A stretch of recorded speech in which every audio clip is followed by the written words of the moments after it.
Әлемде қызықтыратын нәрселер көп, солардың бірі мұражайлар және ондағы экспонаттар. Адамды қызықтырумен қатар таңқалдыратын экспонаттар да бар. Сәлем достар, бүгін мен сіздерге әлемнің ерекше мұражайлары жайлы айтамын.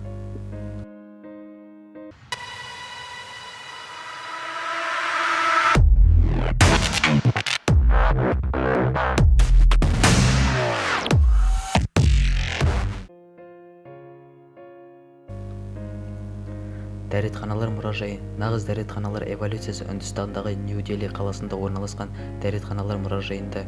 Онда қарапайым дәретханалардан бастап кітап сөресінде жасырынып тұрған дәретханаларға дейін қойылған. Ажырасқан жұптардың мұражайы. Бұл мұражай Хорватияда ашылған. Оның басты экспонаттары ажырасқан жұптардың жеке қолданған заттары. Ажырасқан жұптар осында келіп өздерінің сақиналарын немесе сыйлықтарын, әшекейлерін қалдырып кетсе болады. Бұндай мақсатпен олар ажырасқаннан кейін өздерінің жайсыз сезінуден құтылады екен.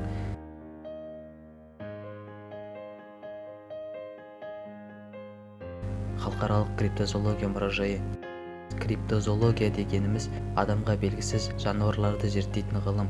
Бұл мұражай аңыздардағы, яғни ети секілді сирек кездесетін адам сенбейтін жануарларға толы.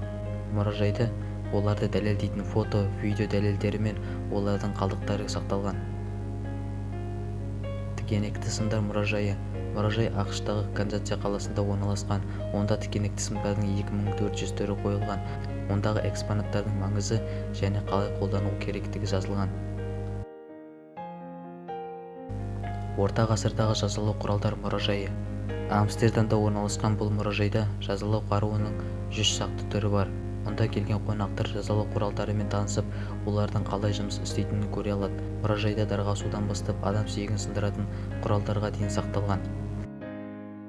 Презервативтер мұражайы. Бұл мұражай Таиландта орналасқан, ал Таиланд презерватив шығаратын ел, сондықтан бұл мұражайдың Таиландта ашылғаны ғажап емес. Мұражайда презервативтің бірнеше түрі көрсетілген, олардың беріктігі мен қаншалықты ұзаққа шыдайтыны жазылған. Қанішерлер мұражайы, яғни вампирлер мұражайы Францияның астанасы Париж қаласынан алыс емес жерде орналасқан. Бұл мұражайда осы күнге дейінгі Дракуланың рөлін ойнаған барлық актерлердің қолдары қойылған, және де вампирлер туралы кітаптар, плакаттар, фильмдердегі реквизиттер қойылған. Бұл жерде вампирлерді ұнататындарға барлық нәрсе бар. Ит қарғыбаулары мұражайы. Мұражай Ұлыбританиядағы Элита қамалында орналасқан. Мұражайда 130-дан астам экспонат қойылған. Олардың ішінде бағалылары да, ескілері де бар. Ең ескі делінген қарғыбаулар 15 ғасырға жатады екен. Ол кезде иттерді қасқырлардан қорғау үшін мойнына қарғыбаулар таққан екен. Қояндар мұражайы. Калифорниядағы қояндар мұражайы өзінің алуан түрлі қояндар санымен Гиннес рекордтар кітабына кірген. Бұл жердегі қояндар тірі емес, соларға арналған қуыршақтар мен мүсіндерге толы.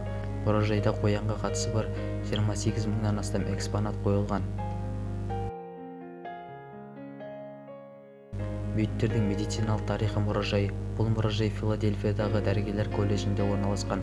Онда осыған дейінгі кездескен ерекше аурудың түрі қойылған. Мұражайда паразитті денелер мен қауіпті ісіктердің түрлерін көруге болады. Онда көбінесе бас сүйектер көп кездеседі, және де онда әйелдің қазасына кейінгі денесі қандай болатыны көрсетілген.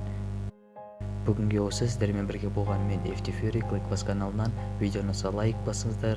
Алғашқы видеоларды қарамай қойыңыздар, бәрібір сіздерге ұнамайды. Каналға жазылуды ұмытпаңыздар. Аман сау болыңыздар.